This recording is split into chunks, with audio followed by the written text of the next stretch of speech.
Right around the beginning of this channel, I told myself that something I'd do is cover at least one game by every famous author in the history of visual novels. And that may not sound like a grand task for a super niche form of art that's been around for less than 50 years, but you would be surprised just how many are in that category. Tanaka Romeo, Fumiaki Maruto, Kinoko Nasu, Jun Maeda, Tada, Hiroto Masato, Tsukaji, O Jackson, Hayashi Naotaka, and that's just to name a few who have played major writing roles in games that have changed the landscape of visual novels and subsequently Japanese media as a whole. But for as much headway as I've made in that grand task, I still have a long way to go before accomplishing the lofty goal. And one of the biggest omissions up to this point has been anything by Setoguchi Renya. In his over 20-year-long career, Setoguchi has taken the lead few times, but each of those times have been profound and fascinating, like the dark Taisho drama Hira Hira Hihiru, the coming-of-age musician story in Musicus, or the sci-fi crime thriller Black Sheep Town. With exception to his somewhat controversial first work, every single title Setoguchi has led has been well received by the visual novel public at large. Perhaps above anything else he's been a part of, however, it's the second game he wrote that's left the largest impact on VN readers all over the world. A critically acclaimed and beloved story about the world coming to an end, about human nature itself, and about having hope for humanity, even when humans may be hopeless. Released in 2005 exclusively for Windows in Japan, with fan translations to English, Russian, Korean, Chinese, and Spanish following throughout the years, Swan Song follows the story of 6 eclectic people who survive an apocalyptic event in a small Japanese town. The lives they once knew and so many of the people they cherished destroyed by a sudden and devastating earthquake. With no way to contact the outside world, if the outside world even exists anymore, they're left with no choice but to band together and brave the horrific snowstorms, before long finding signs of other living people. But not everyone is willing to come together. Some choose to embrace the chaos, while others hold steadfast to ideals of cultish religion or staunch moralism at the cost of peace. And as the group of 6 will soon learn, the weight of the world's end may be enough to change some people forever. On its surface, Swan Song looks like any other apocalypse or disaster story scenario, and it is in many ways following the plot beats and patterns that the public at large has come to expect from the genre. But what makes Swan Song so special is in how it gets to these beats through its fascinating and flawed cast, and in the often misunderstood but beautiful message that I believe hides within this story. Setoguchi is regularly painted as a writer of utsuge, depressing games, and to an extent I understand this perception based on my time with his first work, Carnival, and now Swan Song. There is no hiding that this is a brutal, dark, and often extremely fucked up story that goes well beyond a lot of mainstream disaster fiction in what it's willing to show, and many of its critical threads are tied up in ways that feel as if they're mourning what's become of humanity. For as many moments of happiness as there are here, there are twice as many, if not far more, made of despair, betrayal, manipulation, and horrific mass violence that brazenly shows how cruel people can be. And that much is true, but what I think people often get wrong in their analyses is believing that all of this makes Swan Song a story about the hopelessness of humanity, and about human nature as something inherently violent, disgusting, and ready to wreak havoc when society's shackles are taken away. Swan Song is, in my view, a cautionary tale about the world we live in now. It's about the perils of the artificial society that exists now, and how the end of the world and collapse of rule reveals the horrors that the unwanted, the sick, the convicted, the unsightly see every day. It's about how deep down humans are, even when they are all those undesirable things, something incredible, capable of incredible things, but it does not shy away from how humanity is often corrupted into selfish brutality. Swan Song is a game that, in a time where the country I was born in is brazenly displaying the full extent of its cruelty with more pride than ever before, where resistance against the machine feels hopeless, has reminded me of just what we're all fighting for, and that even if society's ills were to come to their logical conclusion and everything were to go truly to hell, that there is still hope for the goodness in us all to prosper, even if it's just to prove to ourselves that we can. So, if I may, give me some time to tell you just why this story resonates with me so much, and why I think you'll love both it and the people supporting this video, where you can get the game from, DL site. Indie games are, as the kids would say, pretty darned PogChamp, and as someone who's been working on games and writing about them for around a decade now, one of the spaces that continues to surprise me the most is the Japanese indie scene. Every single day, countless incredible titles are being worked on and released by talented developers who push the boundaries of what can be done within their medium of choice. And in my opinion, there is simply no better way to explore that vast ocean of art than with DL Site. For well over 20 years, DL Site has been one of the premier ways to explore the vast world of Japanese media, with everything from cozy ASMR to Nintendo intense RPG Maker thrill rides to sensual gay manga and life-changing visual novels, developed by everybody from indie game devs flying solo and even to large studios full of talented teams. And that includes much of what I've covered on this channel, such as today's game. If this video gets you at all interested in playing Swan Song, then you will be happy to know you can easily find a copy of it compatible with the English patch on DL Site. In fact, DL Site sells a lot of art and a whole bevy of mediums and genres that can be experienced in English and many other languages, with the site itself being navigable in over a dozen. No matter where you live, they make it super easy to enjoy the wide world of Japanese media, all from one easy-to-navigate website. And there is always something new and exciting no matter your budget, especially with their regular coupons and sales, such as the ongoing summer sale with huge discounts on everything from doujin comics to PC games, including Swan Song. It's 50% off right now. So if you want to dive headfirst into the vast world of incredible Japanese art, then follow the link in the description or on screen and take advantage of the doujin summer sale until early September and the PC game summer sale until August 13th. Now, with all that said, I think it's time to finally dive into the world of Swan Song and see what becomes of humanity after the end. Set within a small town in then contemporary Japan, Swan Song begins on what seems like any other Christmas Eve from the perspective of a university student, Tsukasa Amako. Quiet, calm, and so very, very cold. But this normalcy is suddenly upended when a massive earthquake strikes out of nowhere. The pavements crack and crumble, buildings collapse in on themselves, and people are engulfed alive by the rubble and the freezing snow. By some luck, Tsukasa manages to survive, and along the way to finding shelter, comes upon a young disabled girl named Ato and her dying older sister. Though her sister is doubtful she'll make it in this world due to her difficulties, Tsukasa stays firm in his conviction to keep Ato safe and brings her along, ultimately making his way to a church where he meets with 4 other survivors: the charismatic and friendly Shin Tanomura, the gentle Yuka Sasaki, the brash and honest Hibari Kawase, and the nervous and moralistic but intelligent otaku Takuma Kuwakata. Though the group bickers and discourses, they soon get to know each other and huddle around a campfire to put together just what's happened. As it stands, there is no access to radio or the internet, but there are hints that other people may have survived, such as church bells resounding at night. With all that in mind, it seems the best course of action is to try and find other survivors. And for braving the worsening snowstorms and the horrific sights of corpses littered throughout town, a town now cleaved in half with a massive swamp in the middle of it, they managed to find a camp of some 300 survivors led by one Ryutaro Hida, taking refuge in school and hospital buildings. Hope, it seems, is not all lost. But it doesn't take long before differences in opinions lead to fractures and conflicts within the group, with a cult known as the Daichi Society serving as the greatest splinter. Some, such as Takuma, believe that it must be eradicated at all costs for its persuasive New Age mysticism and willingness to house known criminals, while others like Tanomura and Hida hope for a more peaceful, cooperative solution in these trying times. As hostile forces and internal fractures threaten the safety of the group, and the necessity to kill and steal to survive wears down the psyche of all, questions begin to arise. Is the world truly gone for good, or is this small town a victim of isolated circumstance? Who will survive the cruel apocalypse, and what will become of those who are forced or even willing to commit terrible acts to live? What dark secrets are the survivors holding, and what will happen to them as they're forced to see the worst of humanity? And above all, what does it take to survive when survival seems futile?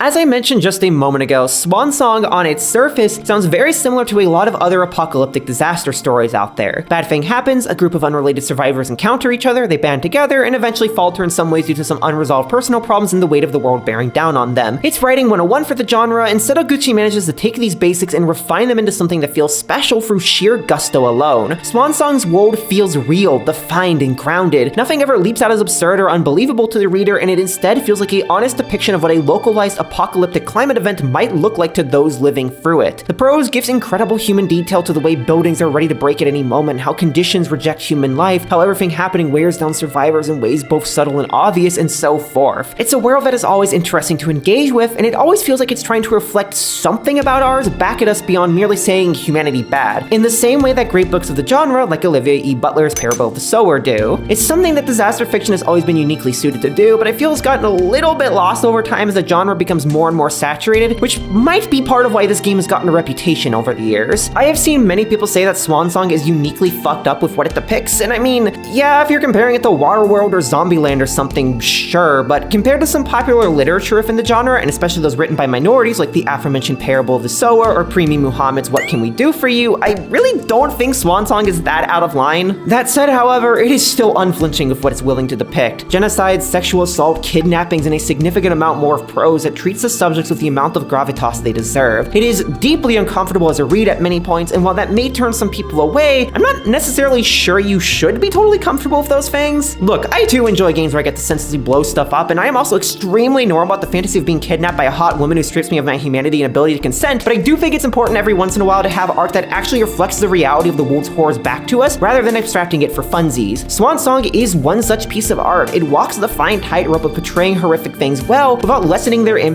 or showing them purely to scare the viewer with the spectacle of brutality. There is genuine meaning here, and I think one of the key things it's interested in is exploring human nature, or rather the dialogues we have about human nature. Some claim that Swan Song is ultimately a game about how, without the order and rule of society, people will become destructive animals, ready to pillage, assault, and destroy everything around them in the name of self-preservation, a belief even echoed late into the story's climactic hours by a certain character. But as I see it, the brutalities that happen in Swan Song because of the apocalypse are not reflective of human nature gone wild without rules, but rather the horrors of the systems that exist within our societies already. We live in a world that encourages people to seek power and to fight for themselves alone, rather than to seek community and to work towards a common good. And as such, without anything holding people back from embracing society's ideals and goals, some go head first into it. For as many characters as there are who reject this and believe in the good of the people, there are just as many who have fully bought into it. It creates a strong sense throughout the game that anything at any moment could go wrong, and that trusting people is as much a necessity, a basic of being a human, as it is a vector for error. I wouldn't say Swan Song necessarily has a horror atmosphere that always keeps you on your toes, but it is a dour, dreary, and nerve-wracking read that rarely instills a feeling of uncertainty and worry over what's to come, only broken up by moments of peace that remind the reader of the good in humanity and what it could be with more mercy and respect. These, I feel, are the moments where Swan Song truly lives and breathes, and what takes it from a depressing reflection only on humanity's ugliness to a yearning for its greatness.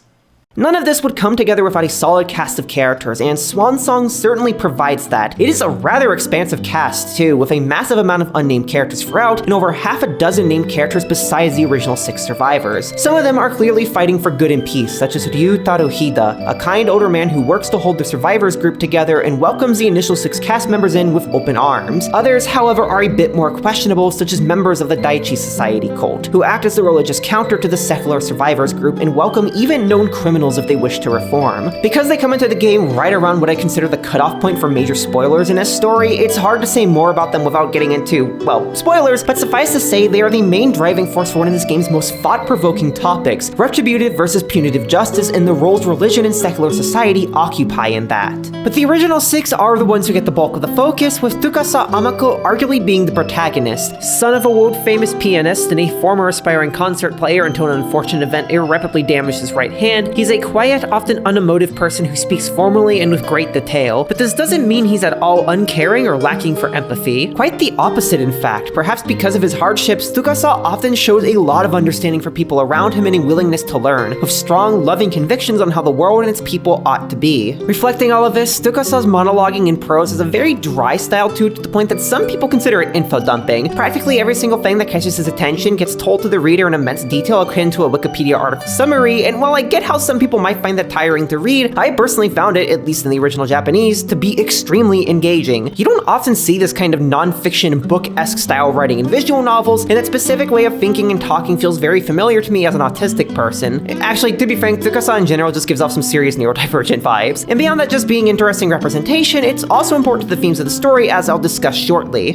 Takuma is pretty much the opposite of Tsukasa and gets the most time in narrative besides him. Nervous and prone to emotional outbursts, he's a stereotypical shut-in otaku that struggles to talk to people, particularly women, and always carries an air of anxiety and self-hate with him wherever he goes. Despite this, however, he seemingly has a good heart and feels deeply for all the lives lost and all the tragedies that unfold around him, believing that those who opt not to help or even hurt others must be punished. Without getting into spoilers, he is one of the most interesting characters in the game for the directions he ends up going and for just how well signaled they are from the very start. It's apparent that he's a very, very troubled person prone to making bad decisions, with an erratic black and white thought process shown in his scattered, inconsistent prose. It really has the same energy as a shaking dog that's just one bad gesture away from killing over in fear of going to the groomers, except that dog now has access to a lead pipe. The last of the 3 main men, Tanomura, is probably the closest this game has to a typical tough guy in terms of personality. He's caring, wise, and not at all afraid to be a smarmy little shit that makes goofy jokes and plays around with people he cares about for fun. His fortitude and courage makes him naturally suited for being a leader, and as such, often picks up that role whether he opts into it or not. While he's a type of character that I personally find to get exhausting when given all of the focus, the way the narrative narrative gives attention to everyone quite equally led me to actually appreciating him a lot, to the point I'd say he's the highlight of any scene in which he shows up. He's got so much energy and charisma, yet it never feels overwhelming, and there's a few god-tier moments in the story with him to boot.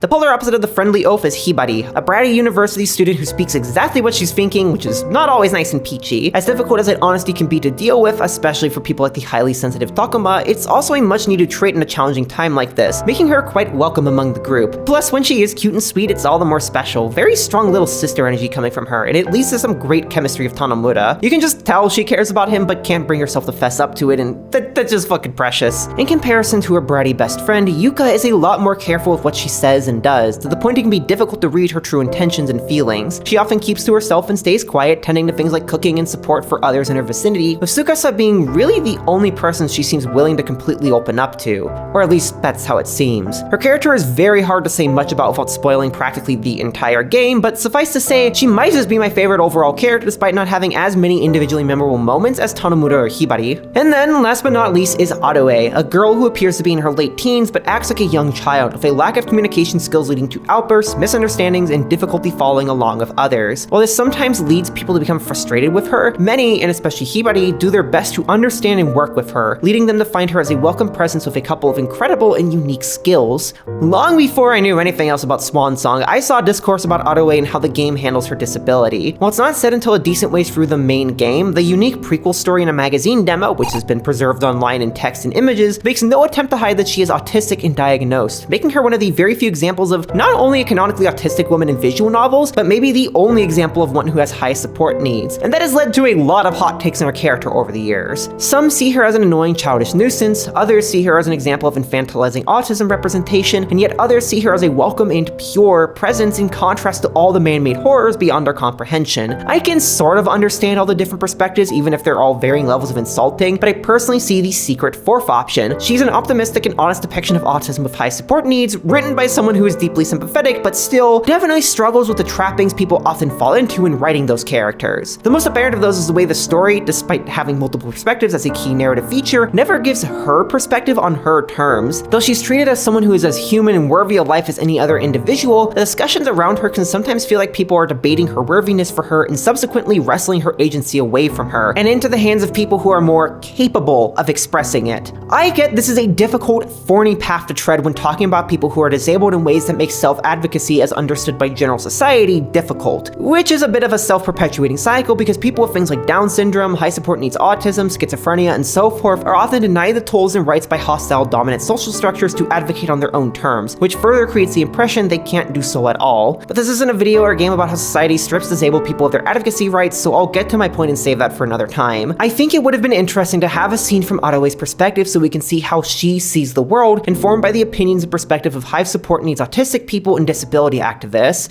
As difficult as this all is, however, I feel how Atto functions within the narrative and the discussions the game has because of it are as accepting as they can be within its framework, as they portray disabled people with high support needs not as lesser than others, as they are so often framed by neurotypical people, but rather as people who simply think differently and have different needs. This feels fairly intuitive to me, but I know plenty of people, even supposed leftists, who hold extremely ableist views regarding disability. The discussions characters have about this don't feel like mere hollow platitudes and gestures towards disability respect, but rather serious discussions that people unfamiliar with the topic of neurodivergency would have, even people who may very well be neurodivergent themselves, like Tsukasa. It's at times difficult, and people at times say terrible things, but the ultimate conclusion is that all people, no matter how different they may seem, are still people, and deserve to be treated as such by being met on their terms and with how they interact with the world. Alongside its commentary on human nature and how we perceive it, this I believe is one of the key ideas of Swan Song's narrative, and something Setoguchi has been interested in throughout his career. You can see it all the way back in Carnival with his discussions on mental health and criminality, as flawed as that game may be in my view, and now in the modern day of Hirahira Hihiru's focus on the mistreatment of the medically undesirable in society. Swan Song's setting provides a unique avenue for Setoguchi to explore this because it puts people who may be divergent, who may be deeply flawed, who may be troubled, into a setting where these social safety nets for their difficulties, few as there are, no longer exist and mistakes can be grave. They are people who may already be seen as weaker than the rest in society, and yet the narrative persists. These are people all the same, and they deserve to live no matter what. It's an idea that's always been poignant and meaningful, but it's one that I think strikes especially well today given how discussion about disability and neurodivergency is becoming increasingly more common, and as cloaked ableist, eugenicist rhetoric continues to make waves within political spaces, most especially on the far right. But again, leftists are not immune to this either, and if I see one more of you say shit that denies disabled people their agency, I am going to throw a book at your face! There is a kind of deep empathy the overall narrative expresses towards everyone within it, and that includes people who are often not granted any empathy, such as former and active criminals, of which the game is also very concerned with recognizing their circumstances and treating them as human, without ignoring the consequences of their actions. It is a difficult topic to tread, but I think Swan Song has some legit good musings on it, as I'll talk about later. What makes all of this come together is the usage of multiple narrative perspectives, perhaps the most defining trait of Swan Song. With the unfortunate exception of Atto, all of the initial survivors are given multiple segments in which their viewpoint is centered, often signaled to the reader with a brief transitionary screen. It not only allows the story to better flesh out its characters through giving us looks into their internal thought processes, but also allows the story to juggle multiple synchronous narratives simultaneously, giving a very fleshed out view of current events across multiple locations.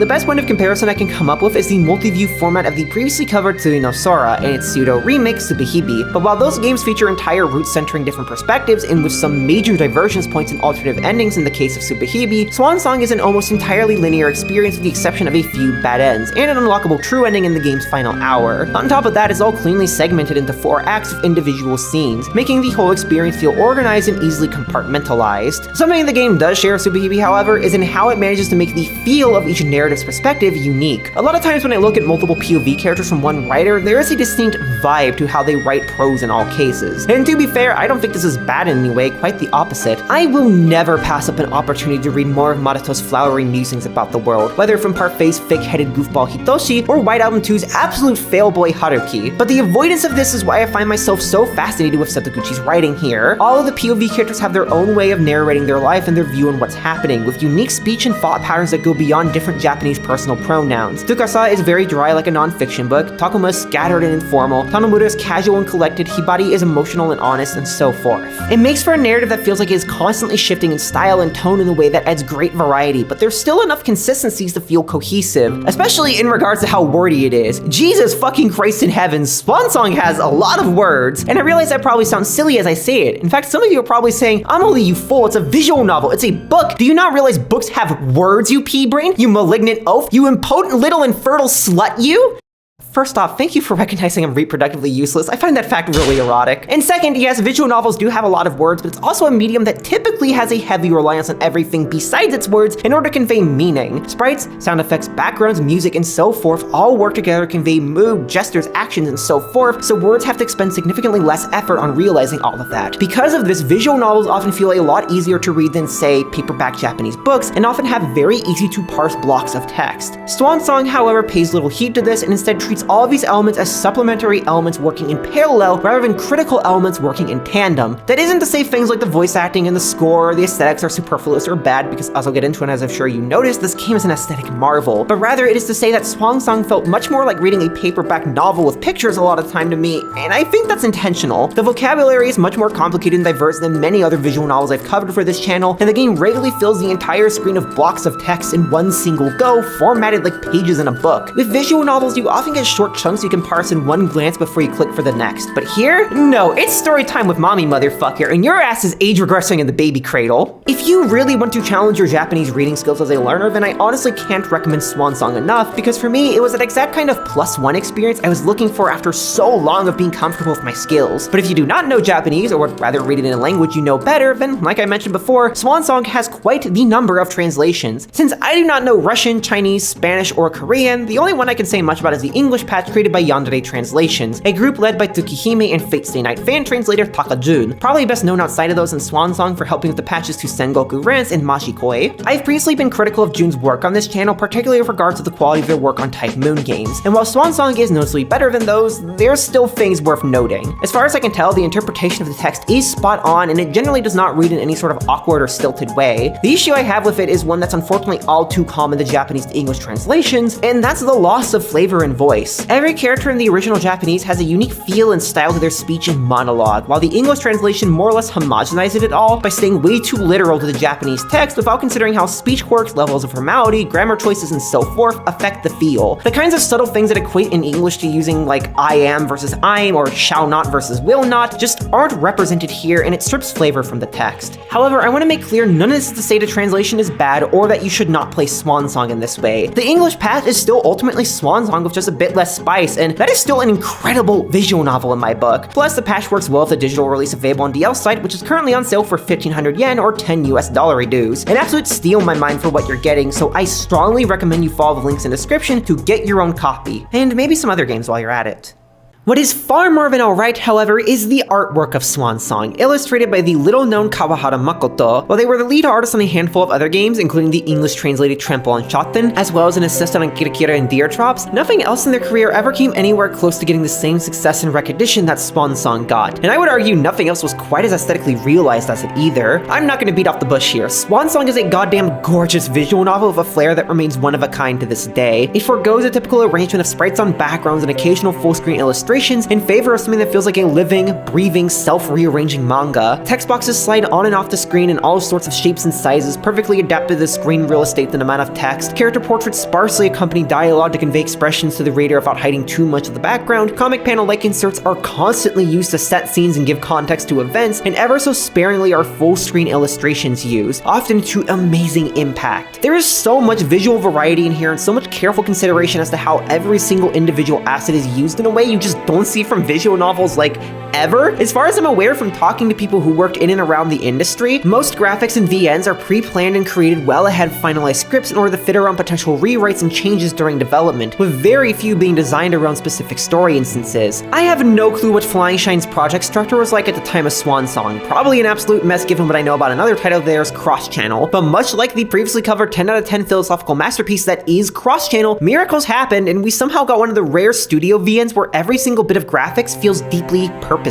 And on top of the flair that everything is utilized with, the actual raw quality of the everything is top-notch. Makoto's style feels to me like a more grounded version of Akio Watanabe's style, the artist best known for his work on Popotan and the Monogatari anime adaptations. They share a similar kind of jagged cartoonishness to the way they do their line work, and both have shading that at times feels glossy. But while Akio favors striking colors and imagery, and in fact Makoto actually goes that route in the earlier Seitokuji game Carnival, they chose a far more down-to-earth look here. Swan Song's palette favors darker tones and washed out colors, giving the game a moody atmosphere beautifully contrasted by the rare moments of bright warmth. A well-lit gymnasium housing survivors, a campfire brightening up an otherwise moody church, a soft blush on a smiling face, and so forth. It feels appropriately apocalyptic and dark without ever forgetting the human soul at the center of the narrative. Furthermore, everything from anatomy to shot composition is just so wonderful, the latter especially. Creative usage of all sorts of angles, careful choices of aspect ratios and croppings of shots, great depth of field to separate the foreground and background to give clear subjects. It's a very impressive effort that goes far beyond the typical Dutch angles and flat landscape shots you often see in VNs. I honestly cannot criticize a single thing about Swan Song's visuals. It's just a beautiful game all around with an extremely unique and unmatched aesthetic that really makes me wish Makoto was still working in the industry these days. They more or less vanished in the early 2010s following work on the little discussed Himekoto Union and its fan disc, with no one seeming to be sure of where they are now. Personally, given how rough the games industry is in my experience, I totally understand the decision to drop out altogether, but man, I wish they were still around doing something.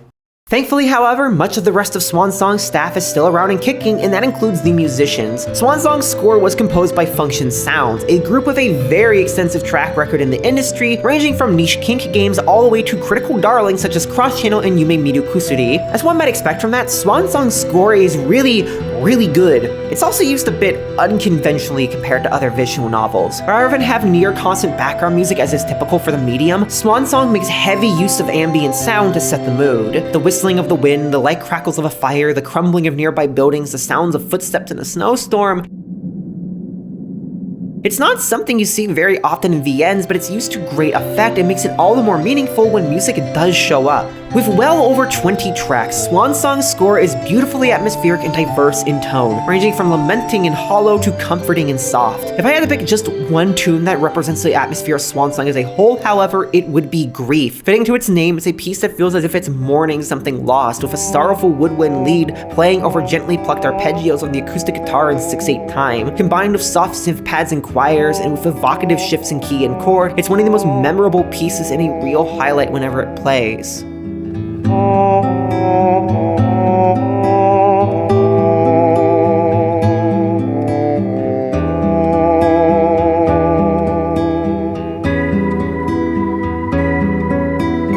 As much as I love that piece though, it would be criminal not to pay respects to anything else. From the dramatic strings and brasses of Return to the peaceful reminiscing of Memories and its relaxed beats, and from the tear-jerking and climactic Last Swan to the mysterious and wistful synth pads of Before Dawn, Swan Song's score is by far one of the greatest parts of the game and frankly some of the best work that Function Sounds has ever put out. Likewise, the voice acting in Swan Song is another impressive part of its package, with an absolutely star-studded cast. Hokuto Minami from Tsubihime and Melty Blood, Chiaki Takahashi from Blaze Blue and Idol Master, Ozaki Dun from Kara no Shoujo and Inga Knock, Nakata Junko from Shari no Kuni and Da Capo. You could pick damn near anyone from the massive cast list and land on a hit. It is incredible, and every single voice actor does an amazing job with their roles. All of this, the strong premise, the fascinating characters, the interesting themes, the beautiful artwork, and the incredible sound add up to make a seriously unforgettable experience that I cannot recommend to people enough. And in order to get into the deeper ideas the story expresses and my personal thoughts on them, I'm gonna have to dive into some pretty deep spoilers. While I don't think knowing details about Swan Song's story necessarily ruins the experience, given how much it lives in the moment to moment, I would still suggest skipping ahead to the end segment where I give my final thoughts if you're interested in playing this game unspoiled. But before that, stick around just a little bit longer for the Patreon break, where I thank the people who make these videos possible, answer cool questions, and shout out people that you should check out.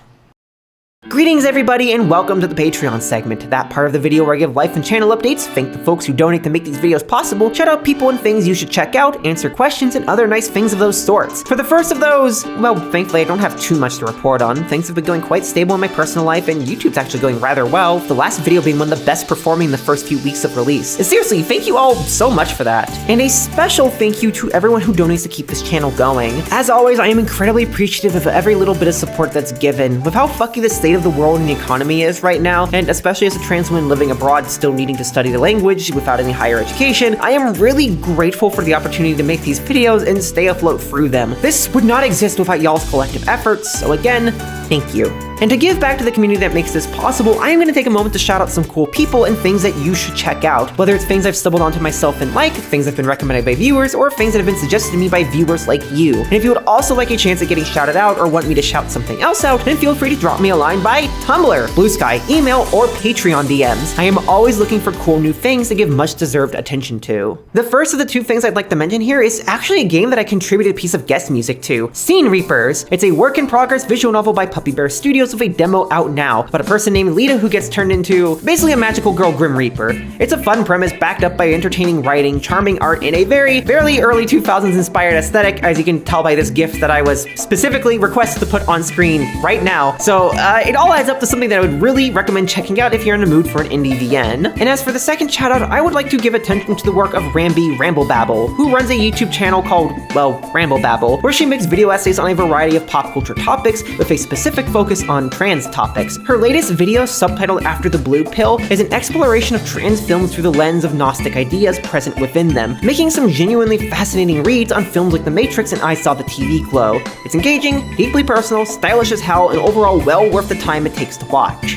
Okay, with those things hopefully stored in your mind palace to check out later, I would like to take a moment to go through some of the Patreon questions backlog. So let's go do that now, and hopefully maybe the next session we can actually get for everything. I'd like to. Hodai asks, are there any characters whose existence ever dragged down a work for you? Not having a bad root like What's Her Name and Gun Katana, just that their presence at all was a negative? I can't think of like an exact example of this, like a pure example, but the weirdly transphobic character in Monakashi very much sours the experience once you know what's happening with them. Hattie Chats asks, what was the first Edo game that made you go, the people have to know about this? Dokyusei's remake is probably the first one that really blew me away in that regard, but a few other games like Gun Katana and Sui Senka also triggered that in me early on in this channel. Ellie C asks, is there anything you're looking forward to as of late? I am honestly bad at keeping up with news and announcements in general, so there isn't a whole ton I'm looking forward to at the moment. But I have to say I'm quite curious about the new version of the Suinosaur remake, whatever the fuck that's gonna entail, as well as the Gore Screaming Show remake. Also, I'm currently studying to enter university for a pharmacy and biochemistry program in a couple years, so I'm also looking forward to that. Shriek asks, are there any old videos you've already covered on the channel that you'd want to revisit, especially now that you seem to have a better grasp on Japanese? Sayoshi is a big one that stands out, especially since people have brought up good points about it to me that have me considering a reread. Plus, apparently the release I use butchers the scripting, so I feel sort of bad about that.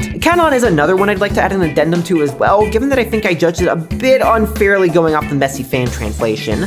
Miss Choco Chip asks, given your expertise in Japanese, have you thought about becoming a VN translator before? I've thought about it a few times, but to be honest, the industry sort of blows to work in from what I know, and translation isn't a skill I've honed or plan on honing. I can read well, I can examine things well, but I don't consider myself particularly good at faithfully taking things from one language to another at any reasonable speed. It seriously takes me forever to get translations I'm happy with from my videos. If I ever did anything, it'd be in an unofficial capacity, but honestly, if I'm gonna study for another job thing, it's gonna be for pharmacy and biochemistry, like I just mentioned. And finally, Kabakarika asks, any chance we might see stuff like Evermaiden or Ignonok in the future, or really more Liarsoft joints in general? I am very much interested in going through more of their catalog over time, since they're probably one of the most unique eroge studios I can think of. Evermaiden and Ignonok are, in fact, two in particular that have been on my radar for ages. With all that said and done, I once again want to thank everyone who donates to make these videos possible through Patreon and Ko-fi, as I have never seen a single cent from YouTube for these videos, and likely never will given how this website is. If you see ads on my videos, it's just because I used a song that some studio decided to copyright. So, if you would like to play a part in making this all happen, see videos early, ask me questions, get monthly updates, suggest games to cover, and perhaps even more, then consider donating as little as $1 a month to Patreon or to Ko-fi. Pay however much you want, whenever you want to, and enjoy all the benefits. And heck, if you just want to buy me a coffee or lunch or something, then you can donate one time via my PayPal or the Ko-fi. Just keep in mind that if you donate via Ko-fi, I'm bad at updating stuff sometimes, so you may get access to things a little bit slower. But seriously, I appreciate all donations all the same. Every little bit adds up to make this possible, and I do not take a bit of it for granted. And likewise, if you don't want to donate and want to support in other ways, that's incredible too. Comments, subscription, likes, views, and especially sharing these videos around with other people are instrumental in making this channel possible. I am grateful for every little bit of the support. So again, thank you so much,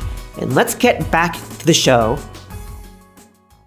Before we get too deep into the weeds of this all, let me reiterate the usual spoiler segment disclaimer. This part of the video is about my reads of the story's themes and the plot needed to recap that, and is in no way a complete summary of Swan Song's story. Not only do I believe this game and really all stories are best experienced on their own terms, and not me chewing it up and spitting it out for you like some sort of weird baby and mama bird kink sesh, but Swan Song as a game is quite resistant to being boiled down to a series of bullet points and lore details. Swan Song's story lives and breathes within its unfolding. So many of its greatest moments occur within random musings that characters have, the quiet moments where nothing but contemplation is happening, the dread of watching a tragedy unfold before your eyes, and so forth. Trying to convey that all through a video is not only a Sisyphean effort, but it would distract from what I really want to do: discuss the ideas the game provoked in my mind. In my view, the overarching idea of Swan Song is the question of what defines human nature. With all structures to support social norms ripped away, no laws left to govern the actions of people, no courts to decide who is right and wrong, people are left to decide for themselves what the best way is to live, and how much they truly need to care for their fellow man. So then, is the brutality that inevitably follows all this a sign of our true animalistic depravity, or is it a product of the circumstances which came before? While some choose to read this game as deeply pessimistic about human nature due to what happens within it, I hold strongly to the opposite view. I don't see Swan Song as a particularly uplifting or optimistic or happy work, and reading it definitely made me feel bummed out about the whole human being thing at multiple points. But as I see it, the core philosophy of this game is that though humanity is beautiful, what we have created is anything but, and it makes no attempt to hide how our very society corrupts us. And in order to go into this and far more, we'll have to pick up from where we left off in the synopsis, with some additional details as needed. After a massive natural disaster upends life in a small Japanese town, 6 survivors, Tsukasa, Tanomura, Takuma, Yuka, Hibari, and Adoe, band together to try and look for any others who may have taken refuge. Against seemingly all odds, they managed to brave the storm to a camp of some 300 people split across various buildings, managed primarily by a man named Ryutaro. However, the cost for getting to that point wasn't nothing. Along the way, the group realized just how truly inhospitable the once quiet town had become. They were unable to save an innocent young girl from being killed under the weight of her own home's rubble, nearly lost their lives to corrupt former police officers who have embraced the life of kidnapping and murder, and saw firsthand at the hospital camps just how devastating the disaster has been for people. Countless people, many corpses lined up, unable to be saved by the few doctors who themselves are holding on by a mere thread. All of it weighed heavily on the group, with only a few solaces in between providing relief. For Tsukasa and Yuka, this has come in the form of a budding relationship, the two having apparently met long ago at a piano concert back when Tsukasa was following his dad's footsteps and becoming a concert pianist, and before his right hand was irreparably damaged. The relationship quickly evolves from mere chatter about the past, however, and soon becomes sexual and romantic, cementing the two as a couple in this crumbling world, which is not quite to everyone's pleasure. Hibari, Yuka's best friend, can more or less deal with her getting cozy with Tsukasa, even if his weirdly formal and distant mannerisms come off as odd to her, and besides, she has her own budding romance of Tanomura to contend with, even if she won't admit to having feelings for the goober. Takuma, however, seems to struggle quite a bit with the mere thought of this, as Yuka is pretty much the only friend he's ever had, and definitely the only woman he's ever been close to, having lived most of his life as a reclusive otaku, shunned by people around him for being ugly, creepy, and undesirable. This is all on top of him seeming to struggle more than anyone else with what's happening in the world, cursing at multiple points the fact that innocent, sinless people were horrifically murdered by a disaster far out of their control, and yet, despite it all, he still lives, a sad man who hates himself, barely holding together through inertia and the support of the other 5 around him.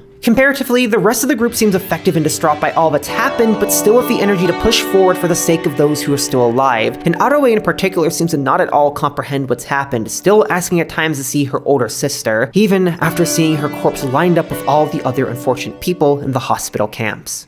After taking some time to recover from everything that's happened until now, and after getting to know the people of the survivors group, who mostly house themselves in a gymnasium, the group begins to figure out their responsibilities and how they might be able to help. Yuka provides her cooking skills for everyone, Hibari tends to the children by playing with and keeping an eye on them, and Tanomura and Takuma provide general assistance and manpower, leaving just Atto and Tsukasa without much to do. The former is happy enough to just play with the kids, though Hibari does try her best to learn more about her and find some sort of unique role. Tsukasa, though, goes around trying to find anything he can help with, beginning with a quick stop by the hospital and sick camps. There, he happens upon a meeting being held by one Dr. Toshihiko Kakizaki, a scraggly-looking middle-aged man who's taken a leadership role within the survivors' camp medical staff. Though the discussion is dry and brimming of medical terms too complex for Tsukasa, what he can ascertain is this: the situation is dire and choices must be made as to who can be saved. There is no hope of saving everyone in these times, and emotions must be set aside. And unfortunately, Toshihiko himself is not spared from the cruelty of disease, as he suddenly falls ill the next day, collapsing right in front of Tsukasa's eyes in the office. Having spotted something interesting in that room, however, and looking for a way to make himself useful, Tsukasa offers to one of the nurses to watch over Toshihiko and converse with him, much to what is at first his displeasure. But the conversation soon shifts in a different direction when Tsukasa mentions he knows the classical music that Toshihiko was listening to in his room, and more specifically, the recording of it, which had been done by his father, Kazuki Amako. This leads the two to begin discussing more of Tsukasa's past, led for the revelation that Toshihiko, having been faffing about Europe for a time following an early departure from the field of medicine, actually almost saw a concert from Tsukasa's father. Almost. Kazuki, as it turns out, was not only a drunk serial cheater, but bailed on his own performances from time to time, and it was through this that Toshihiko had a chance to chat with one of the disappointed patrons, and eventually was invited to a dingy restaurant to hear Kazuki's son play. It was this little concert that changed the course of his life. The power of Tsukasa's playing turned him from a washout of a doctor who abandoned his work out of apathy into someone who felt a drive to do good for others, to make change. The irony in this all, of course, being that Tsukasa gave up piano very shortly after this due to his sudden disability. What a cruel twist of fate that all this time, Toshihiko had been inspired to move on by someone who themselves gave up long ago. With this lingering in his mind, Toshihiko asks to be alone while he recovers from his anemia, and Tsukasa obliges, deciding, perhaps because of what just happened, to go to the school building and begin practicing piano again, bumping into Yuka along the way. Not letting the opportunity slip, she opts to come with him to listen to his performance, a pleasant, gentle time of bonding that reveals him to be still very well talented as instrument of choice. At least, that's what she says. Though Tsukasa returns to the gymnasium following his practice, maybe hoping to get some rest, his attempts are quickly disrupted by sudden murmurings about something happening outside. Some mysterious people have come and started a fire in the hospital building, not only rendering it unusable, but killing the sickly Toshihiko in the process. Tsukasa, alongside Tanomura and Takuma as hidden backup, go to find the culprits, but instead of finding thieves they'd seen before like the scummy police officers, they instead find a group of other men surrounding a woman named Taeko Nogi. Despite how things appear, the men attest they were victims at the scene of the crime as well, and soon disperse, leaving just Taeko and Tsukasa's group behind. Though she doesn't commit to coming back to the camp with them after an invitation, she nevertheless thanks them for that, and passes something along to Tsukasa as he leaves, the CD his father had recorded.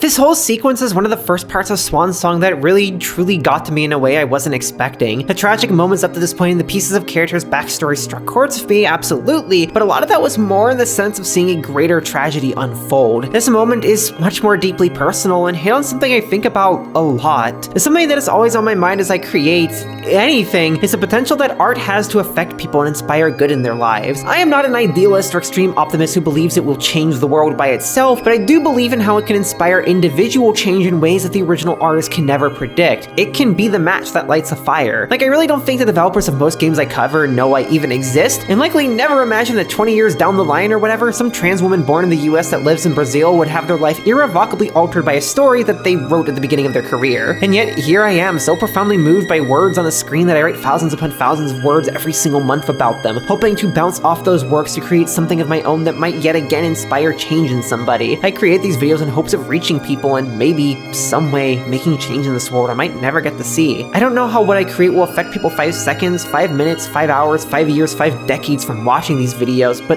I keep myself going in part by hopes of being an ember in a far greater flame. Tsukasa's interaction with Toshihiko captures this and the deeply personal tragedy of his source of inspiration turning out to be nothing like he imagined brilliantly. We don't know much of anything about the Doctor in the roughly decade-long period between his return to medicine and the apocalypse happening, but there's no doubt given the knowledge he shows earlier on that he has an immense amount of skill and has likely saved a lot of people. None of that would have happened without Tsukasa, and yet this imagined version of him only existed for a brief period. It would be wrong to say that Toshihiko's entire motivation to return to medicine was a lie, but it must feel like that, and it must be crushing to meet your idol and know they're nothing like you fought in a way which is so banal. He's just a guy and nothing more and nothing less. I cannot deny I've thought of how my own future may color my present work, and if people would mourn the loss of what I create, what could have been if I choose another field, something less exciting. The fact that these difficult questions exist at all, however, I think is symbolic of just how much people care about what others create and how much power creation holds. And at the very least, for the sake of preserving my sanity, that is what I personally choose to focus on. As painful and weighty as these reminders of how other people see artists can be, they are also reminders that they matter, that creating matters. Tsukasa, I believe, realizes this after talking with Toshihiko and goes back to the piano because of it. It is a grounded discussion that clearly signals Swan Song's desire to focus on the individual, even in something as grand in scale as the apocalypse. Rather than treat even fairly unimportant cast members as mere plot threads, a cannon fodder for the hero's journey of others, it makes their struggles and histories feel meaningful. A reminder that we are far more connected to each other than we realize. This focus only grows stronger from here as the plot begins to take a darker turn with Takuma. Up to this point in the story, he's mostly been working odd jobs for people while taking time to himself to contemplate things, but primarily how much he despises himself and his life, clinging on to the hope that perhaps Yuka and him could eventually get together, and holding on to his very strong black and white moral convictions about people. They're things that by themselves are off-putting but not necessarily disastrous, but the flaws in his mindset start to become very clear at an otherwise fun and enjoyable party for group morale when he gets pissed drunk and begins to ramble on about his life and philosophy, how the world is unequal because he doesn't have a girlfriend, how school and society is pointless and empty, and how all he's ever wanted this entire time is for someone to tell him that it's fine to be the trash he is. With everyone cheering him on, though seemingly with a sense of ironic pity that he doesn't pick up on, Takuma finds himself with a renewed energy and vigor. His days of crying are over, and now are his days of living for blessings and happiness like everyone else. Even if the world is cruel, he shall not desist, and in fact must lead the masses who have forgotten their wishes for happiness in this world. Even after he passes out drunk and wakes up forgetting half of what happened, he still feels as if he's been changed. At night, he decides to go out for a quick leak and catches sight of Tsukasa in the school window, that frustratingly stylish, elegant, and eccentric man who's got all the blessings that girls love, unlike him who was cursed with bad looks and born to be hated. Though he does his best not to get lost in his self-loathing and instead goes to talk with him, he's met with an odd surprise that throws his entire night off. Tsukasa and Yuka having sex together. If there was any doubt before, there no longer is. The two are together, as if in Takuma's mind, God was playing a sick, cruel prank on him. Leaving with a heavy stomach, he soon meets Tanomura outside, who's unable to do much of anything to cheer him up. Instead, Takuma spends the next few days in a stupor, behaving awkwardly around everybody while putting on a mask of happiness, with Hibari being the only person to rightfully call him out, just kind of acting like a bit of a creep. The only thing that breaks up his sad state of affairs is a meeting on the state of fuel supplies, as recent thefts have brought into question not only how to ration what's left, but just who's been stealing the supplies in the first place. Tanomura and Takuma are sent out to investigate, the former hoping for a peaceful solution if at all possible, and the latter being thirsty for revenge against the crooks. With some luck and skill, the two manage to find the thieves, some of whom have taken to torturing an innocent woman. Unable to overlook this act of cruelty, Tanomura goes for support while Takuma waits for a chance to strike, questioning where to go from here. Can he really take someone down? How does he even go about removing this filth from the earth before they murder a defiled innocent woman, in addition to all their other crimes? Could he simply walk away from this all for his own safety, or would he be left with a guilty conscience? Unable to handle it any longer and seeing a chance to attack, Takuma rushes in and strikes one of the men, stabbing a piece of metal into his back that leaves him bleeding and screaming for mercy on the ground. Terrified but unable to stop,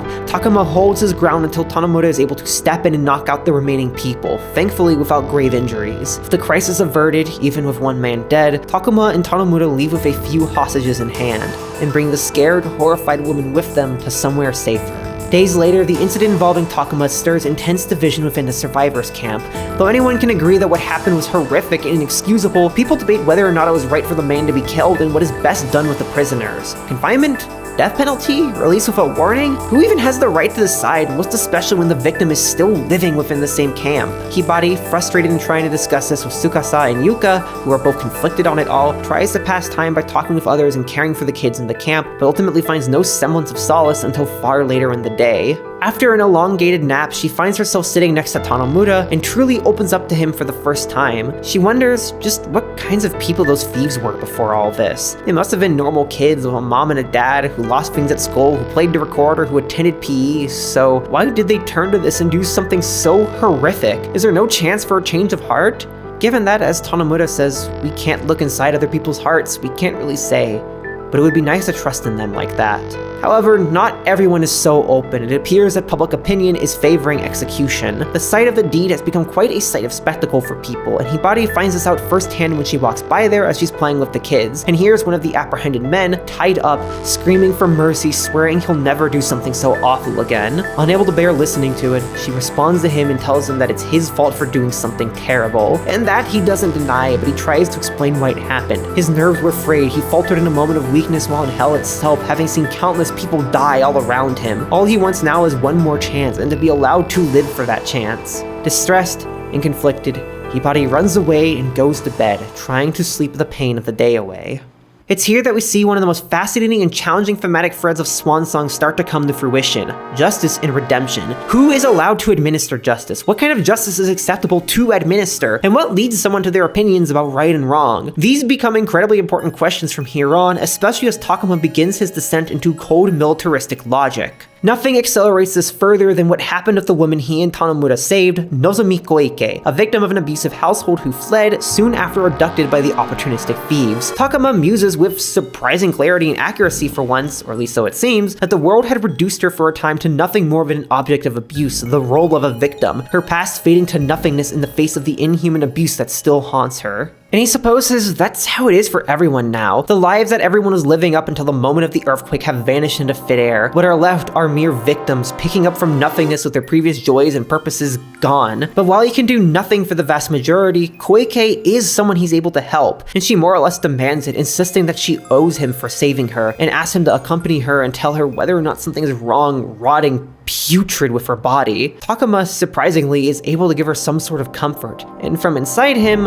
a sense of pride wells up in having been useful to somebody. Koike truly believes in him because he did something to relieve her suffering even if she should have never suffered to begin with. In his mind, it's those bastards who hurt her that should suffer, not only for what they did to her, but everyone else they've hurt. They deserve more than death. They, because they are humans, deserve to take responsibility for their actions, and if he has to force that himself, he will. As he heads down to the old schoolhouse, a perfect situation for exactly that presents itself. Two men have fled, and Takuma goes to get them, eventually managing to catch one of them off guard and beat him damn near to death. But unfortunately, he gets taken off guard by another man sneaking up behind him when Tsukasa walks onto the scene. With Takuma being bloody to a pulp and Yuka and Atto having left just before Tsukasa, one of the men grabs Yuka in a panic and runs off with her, leaving Tsukasa to run after him while the other one is apprehended anew. With haste, he manages to catch up with him and stop him before he can do anything horrible to Yuka, but not without a fight, ending with the man fatally injured and Yuka splattered in blood. Though both are unnerved, they both manage to hold themselves together. Tsukasa perhaps less so than Yuka, who tells her, quote, "What died over there, it looks like me. It looks like I died, right? It feels like I died too. I don't know, do you get what I'm trying to say?" Unquote. Though he insists they look at the dead body to verify who it is, Yuka ultimately talks him down, and the two return to camp. With the man dead and the other two killed by lethal injection, the camp is once again safe. But at what cost?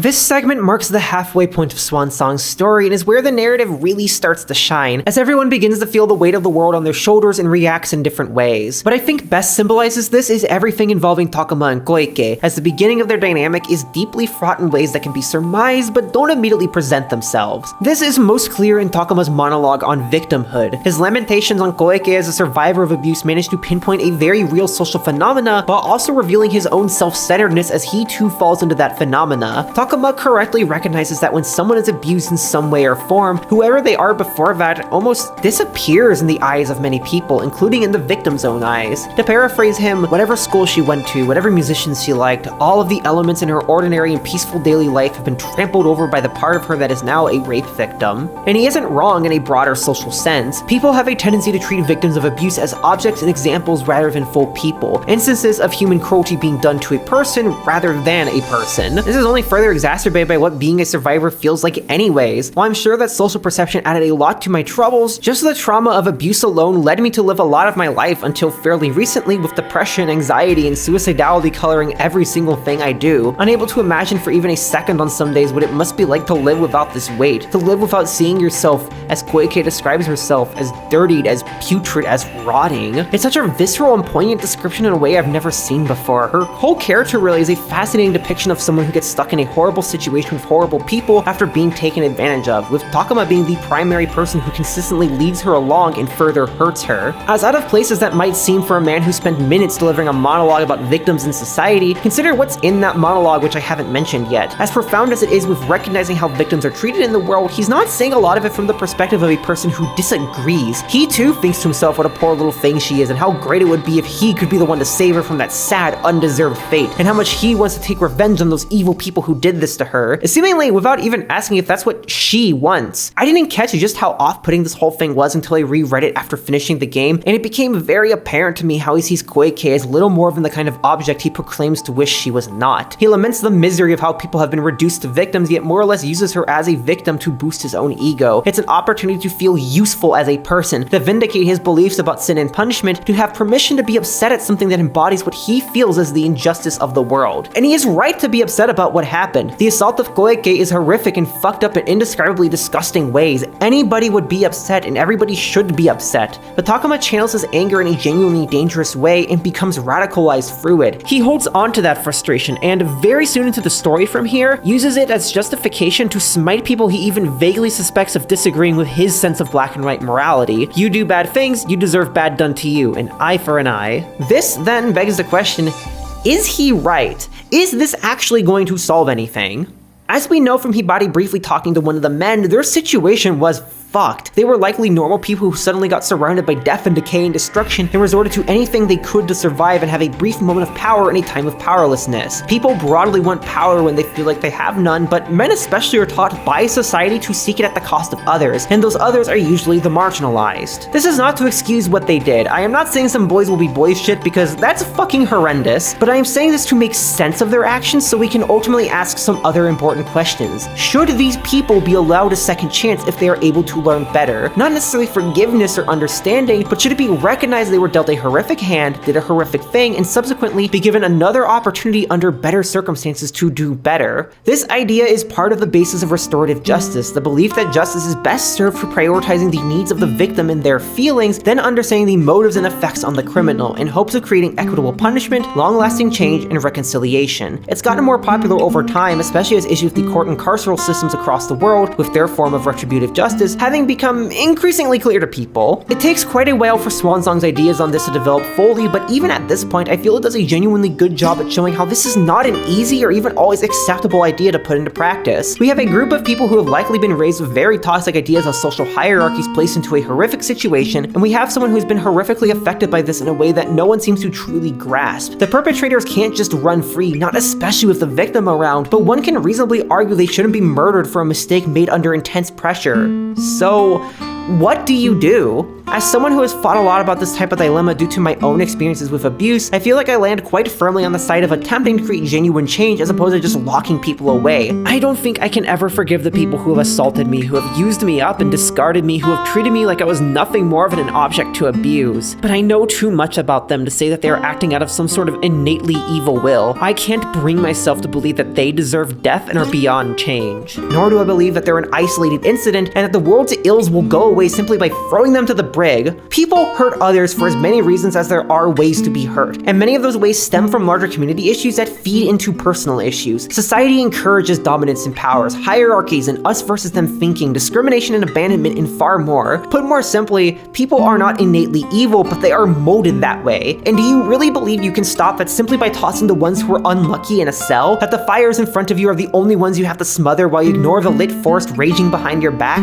I have been through too much shit to think that can ever be the case. Swan Song recognizes this, and it knows that any answer it provides will be incomplete. Instead, it asks the reader to genuinely consider the humanity of these people. It asks you to consider who the victim was before and after this and how they are perceived. It asks you to consider who the criminals were before and after this and how this cruelty can actually be stopped. And something else it recognizes is that the people who step in after the fact are often just as questionable as the perpetrators themselves.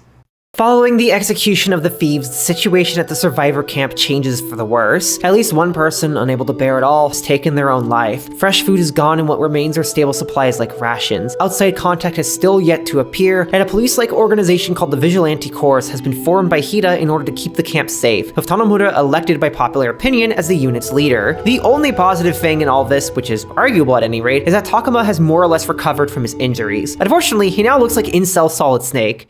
He's also apparently been dedicating most of his time to the efforts of the Vigilante Corps, believing strongly in their cause to an extent that's almost legitimately concerning. Still, the latest items of worry for the group has been the murmurings of a cult named the Daichi Society, led by the mysterious Master Ryugeiju, a new religion that both Hibari and Koike have ties to. Though Takuma is immediately disinterested in communicating with them, Tanomura and Hida are more than willing to give them some slack. After all, you can't judge a book by its cover even if that book is cold propaganda. And thus the two travel out the next day with some Vigilante Corps members, eventually being seated with a lady named Aya Hoshino. She explains to them that she too has heard rumors of other survivors, as well as of an incident that occurred involving one of their members, which is, of course, Nozomi. It turns out her mother, whom she fled from, is a member of this cult, leading Takuma to start questioning what kind of horrible life she had up until this point, and why the hell they didn't go after her when she fled. Tanomura, through his sharp skills, manages to prevent the situation from becoming too immediately hostile, and leaves with a chance at cooperation, much to Takuma's chagrin, who believes any association of a bunch of cultist freaks will be a net negative for the camp. That conviction only grows stronger when, as they're walking out, they happen to meet with the corrupt police officers who nearly killed them once, yet have apparently reformed and are seeking a better life under the guidance of Ryugeiju. Takuma, against Tanomura's better wishes, tries to rat the past misdeeds of the insane murderers out to Aya, who makes it clear she already knows about all this. Ryugeiju has the power to see into the future, and if Ryugeiju sees there is no trouble with these people, then there shall be none. In another way, if they wish to be accepted as people, then they shall be. It is no place of the society to administer justice. Returning to the camp, the group makes their report to Hida. Though Takuma speaks of a vehement, fuming hatred of the cult, which was apparently once a fortune-telling scam, Tanomura and Hida both take a more lenient stance. Though Hida understands concerns over things like the potential influence on group members, he stands firm that, as another bunch of people trying to brave the apocalypse, they have not done anything necessarily wrong. Clearly, a fracture is forming within the camp. Those who are willing to make alliances with unlikely friends, and those unwilling to compromise with so-called maniacal cultists. Very few people seem to sit in the middle in this all. The Tsukasa is one of them. As a man who's killed, he doesn't feel much room to judge them for housing killers, though he's clearly not a fan of the cultish beliefs either. Hibari as well has conflicted feelings, not necessarily seeming to despise them, but definitely uncomfortable given they had taken over the lives of her parents and damn near had a grip on her life as well. The Daichi Society doesn't necessarily help the perception as a dangerous group either, and only further proves it later that night when the survivors group dinner is suddenly interrupted by a commotion at the gate. An older lady, followed by a massive group, has come demanding that her daughter Koike be released from people she calls a bunch of heretical murderers. For as much as she demands, however, Koike refuses to return and becomes increasingly frustrated that her mother is insulting the very people who saved her from being killed, the people who accepted her after she fled the cult. Both sides, deeply emotional and unable to reach any compromise, leave the night upset as the mother swears death upon the disgusting sinners, and Koike cries to Takuma, profusely apologizing for her mother. This encounter is what lights a primed fire, as over the following days, the morale of the camp continues to get worse and worse, and conflicts with the Daichi Society grow greater in number. Fights break out over who has access to what materials and where, with multiple people killed. Some members even flee for the church, only worsening tensions. Hida, a rare voice of reason, suddenly and mysteriously falls ill due to what is apparently the flu, leaving Tanomura and Takuma to have greater responsibility for the time being. With Takuma refusing to back down on his antagonistic positions, Tanomura takes it upon himself to send a letter to the congregation and try to figure out some sort of peace agreement. But whatever good may have come to that is squandered long before it could be realized, as Takuma disobeys direct orders that same night by brutally murdering a cult member trying to pilfer the same market as him, intentionally provoking him into fight as an excuse. Not as if he needed one anyways, as in Takuma's own words, he was a man that was supposed to die somehow. The next day, the news breaks out and any hope of reconciliation goes out the window, as Tanomura's effort is apparently met with a rather nasty letter. And as if things could not get any worse, Atto runs out that night while out with Hibari. Though Tsukasa attempts to chase after her in the brutal snowstorm, he has no luck before he's almost buried alive and rendered unconscious. And when he next wakes up, he finds himself inside of the Daichi Society's temple, being cared for after sustaining serious damage to his legs. He may be safe, and so is Atto too, as it seems, but in what some would consider enemy territory. As a silver lining, this provides a rare opportunity for someone outside of the Daichi Society to learn who and what the society is, as Tsukasa is soon beckoned to meet with Ryugeiju's mother, and Ryugeiju themselves, who turns out to be none other than Taiko, the woman he saw while trying to track down the hospital arsonist and who rejected being a part of the survivors camp. Taking on the mantle of a wise leader, she explains to Tsukasa their belief system. The world exists within an equilibrium, and over time, that equilibrium has lost its balance due to the foolish and destructive actions of humans. The disaster that occurred was not only inevitable as punishment for our failures, but something the society had actually predicted well in advance, perhaps proof alone that their religion is true. And according to them, salvation from this cruel world of suffering exists, found in the free holy scriptures that God, which their religion refers to as the Buddhist figure Maitreya, has given to them. Though Tsukasa struggles to make sense of all their New Age jargon, one thing is made explicitly clear. He is uniquely important to them as the one who is meant to impregnate Ryugeiju and lead to the rebirth of Maitreya. Why he's uniquely capable of this is something that they refuse to explain, subtle foreshadowing, but to them his comprehension and pre-existing relationship with Yuka doesn't matter. He shall be held captive until he agrees, and so begins his long time of recovery and resistance against the desires of the Daichi Society. With the church having more or less kidnapped 2 members and apparently refusing cooperation, tensions have grown worse in the camp. The only sign of hope is the Daichi Society being willing to perform a hostage exchange, Tsukasa and Atto, for the people that the Vigilante Corps is holding. While Tanomura is cautiously willing to accept the offer, it's already clear Takuma is more than willing to kill. He's already taken to beating the prisoners like circus animals, believing that his stress relief is worth more than their care and safety. Unfortunately, Tanomura's inclination towards caution and some of Takuma's antagonism proves to be right when both sides go to the designated exchange site. Though Tanomura attempts to be peaceful initially, it soon becomes clear that the church has come with the goal of battle, and fighting quickly breaks out. The battle is brutal and quick and ends in the favor of the Vigilante Corps, whose members, especially Takuma, delight in the glory, jumping for joy as a sea of corpses lay in the snow. After all, in his words, if they may just die tomorrow, then why not have some fun? Tanomura, mortified at the monster next to him, knows at this point that Takuma is too far gone, changed from a shy and fearful introvert to a gleeful murderer of a bloody ideology, and as he soon learns, he's infected the entire camp with his militaristic beliefs, as Tanomura comes back from a quick break on the rooftops of Hibari to discover that Hida has suddenly died, and in no way by natural causes. Somebody, as the syringe on the ground of his bedroom gives away, gave him a lethal injection to remove opposition. And who else would be responsible but Takuma? Tanomura confronts him on this immediately, and with the correct presumption that Takuma intends to kill him too. In fact, for a long time now, the Vigilante Corps has been conspiring against him, frustrated with his pacifistic ways. Unfortunately for them, Tanomura is able to successfully knock out everyone sent to assassinate him, leaving just the 2 of them alone together. But rather than kill Takuma, just as Takuma had planned to do to him, Tanomura leaves him alive. He doesn't want revenge, he doesn't want to take the camp over. He knows Takuma has won everyone over here right now and that there'd be no point in ending him. He merely wishes to flee here, knowing he will never be welcomed again. Takuma is, to the very bitter end, his friend, and for that he deserves mercy. Right before he goes to leave, however, Tanomura makes one final move and calls out to Hibari. Drenched in blood, expecting nothing, he confesses his love to her, and against all odds, Hibari accepts it, apparently having had a crush on him for a good while, even if she wouldn't admit it. And with this, Bratty as always, she walks off with him, the two now alone together, looking to pave a path forward in this apocalypse. Unfortunately, the circumstances failed to improve in any meaningful way following Tanomura's departure. On the side of the Daiichi Society, Tsukasa is still being held hostage with no hope of freedom, sans capitulating to their needs. However, he does at least learn from talking with Taeko that far back in the past, there is a swamp in the middle of the city very similar to the one that formed after this earthquake, hinting that perhaps what's happened now may be part of a geological pattern. And on the side of the survivors camp, the Vigilante Corps is gearing up for battle and preparing to execute hostages, with very little resistance across the board, it seems. Takuma, of course, is leading all of these charges, having completely given in to his bloodlust. Even his beloved quote-unquote Koike, whom he once treated with something resembling respect, is now nothing more than a sex object to him, while she sincerely loves him. All of this reaches a head on one fateful night. Internally, the Daiichi Society knows what's coming to them. This entire time, Ryu Geiju and her mother have known all of this as a farce and argue over whether or not to reveal the truth behind the society to the people who have so innocently believed in it, with Taeko feeling she has a responsibility to stop lying to these people, and her mother believing she is doing them good by feeding them the lies of a beautiful,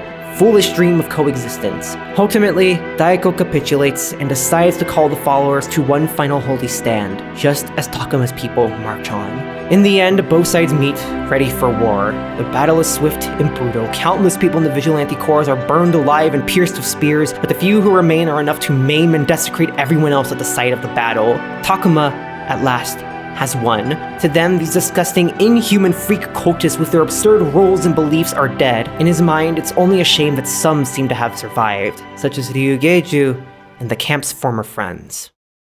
It's at this point that we've reached Swan Song's point of no return. Tsukasa is separated from Yuka and presumably stranded on his own with Otoe. The Daiichi Society has been reduced to rubble over ideological disputes, significantly weakening the strength of humans in the area. Tanomura and Hibari have fled a camp which has usurped full control over the area, and Takuma has fully embraced his destructive ideology, turning into a fascistic, militarist warlord, thirsty for blood. I've seen some people say the turn his character takes in particular is unrealistic or extreme, but if you go back and look at how he talks throughout the game, it's incredibly clear his belief system was always primed to go this way. He sees people as either good or bad, he believes he's owed things like a girlfriend just because that's fair, he refuses to see depth in people's actions, and he despises the idea of cooperating with people that don't line up with his belief system. Takuma is not some one-note cartoonish depiction of a fall from grace. His narrative perspective actually allows us to understand why he's become this on a deeper level. The portrait his narration paints is that of a genuinely sad and lost man who wasn't given a life that fit the generic societal idea of what he should be. He's emotional, lanky, nervous,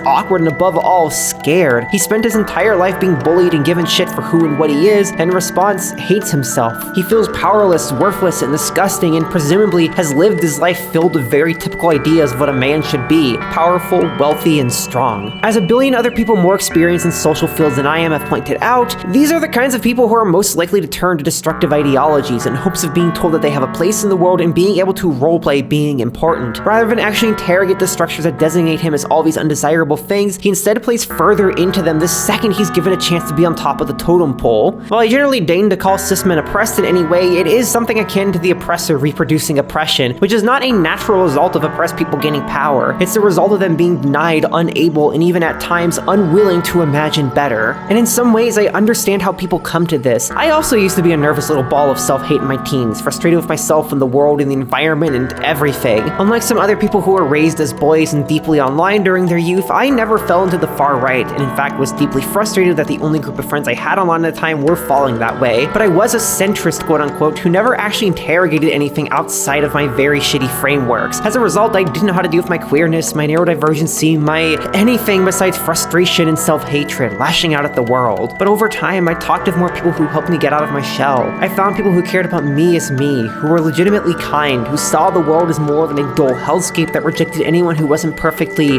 normal. I found people who helped me imagine more than society presented, and that snowballed over time into a greater and greater empathy for not only others of all strides, but for myself.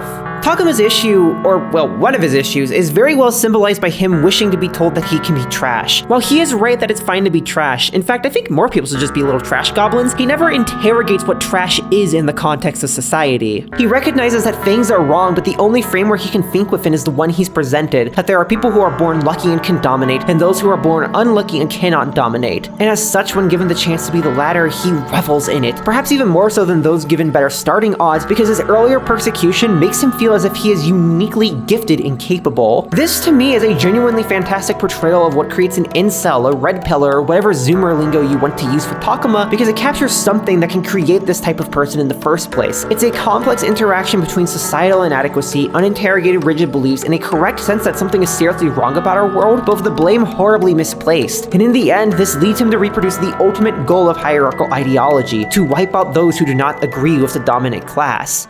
And then there's the matter of the Daichi Society, one of the most fascinating topics of discussion within this game. While I'm not an expert on Japanese new religion, and will leave it to someone else to make a blog post or video about that in this game, I've absorbed a bit about the phenomena through osmosis, spoke with some people, and did a fair bit of reading for this video. Through all of that, I found myself genuinely impressed at how well Setoguchi captures the image people hold of them, both followers and skeptics. The people of the Daichi Society are a diverse bunch. Some are normal people who have lost their way, some are clearly very intelligent and perhaps there merely for community, and others are people who have run out of other avenues for existence. And here for this video, it is the last of those I want to talk about because it's very important to what I brought up earlier with regards to restorative and retributive justice. Swan Song reflects what Judith Levine and Erica R. Mayers point out in their seminal book, The Feminist and the Sex Offender, that religious institutions are some of the only ones willing to ever entertain the idea of reintegrating criminals back into society.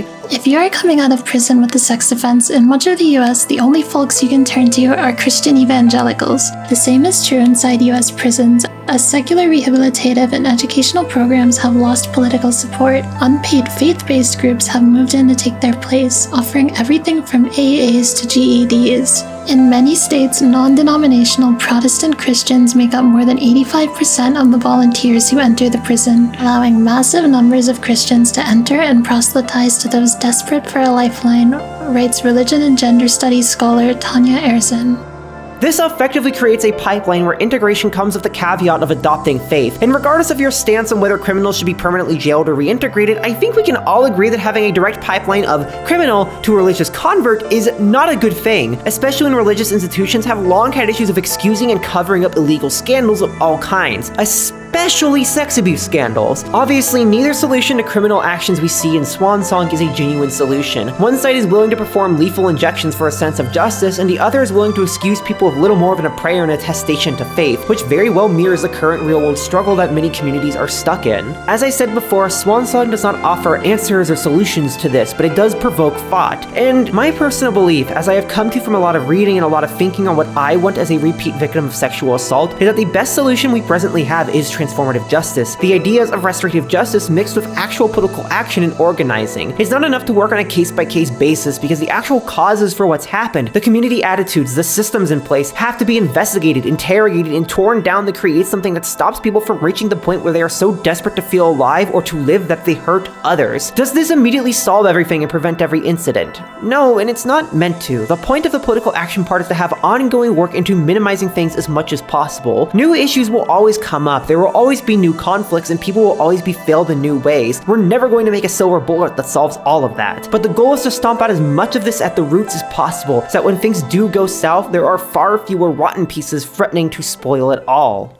Before we wrap up and turn to the story's final act, there's a detour that needs to be made, and that's exploring the history of Yuka and Tsukasa. Nestled into the third act are a series of flashbacks and sequences that explain to us how the two initially met and what led them to become the people that they are in the current day of the narrative, which is particularly important for Yuka because up until this point, there hasn't been too much to say about her as a character. She goes around cooking and cleaning and helping around the place, occasionally provides agreeable and reasonable input to things, and spends most of her spare time with Tsukasa, the two growing closer together. Within their time together, however, you start to get a sense that Yuka's sweet, kind, and patient personality may be hiding something darker. The first clear hint of this comes during a night they spend together before Tsukasa is held captive by the Daichi Society. After having sex, a conversation between the two regarding the Daichi Society shifts to something darker, when Yuka laments how pointless all the fighting up to this point has been. Regardless of which group is right or wrong, we're all gonna die anyways, so why cry and suffer in outrage? Everyone says they want peace, yet no one will really commit to that. And to her, someone who feels as if she sees the truth that everything is doomed, that hypocrisy is intolerable.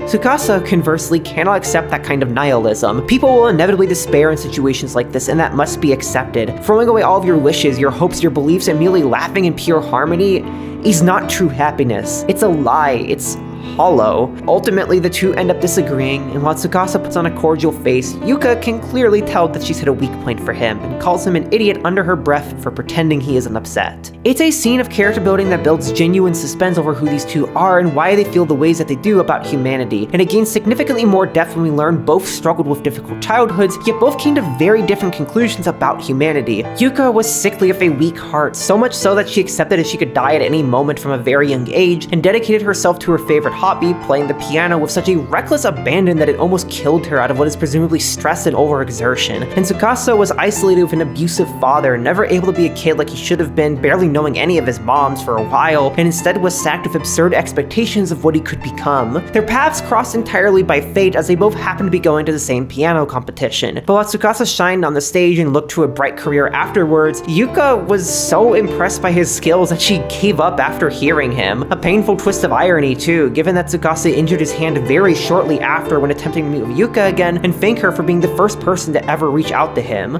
Yuka never really recovered from any of this. She never found anything else she really wanted to do with her life and felt entirely bested by Tsukasa to the point it wasn't worth trying anymore. All of it has left her as an emotional void, someone who was born to die long ago, rotting from the inside out, unable to care about the world or people around her.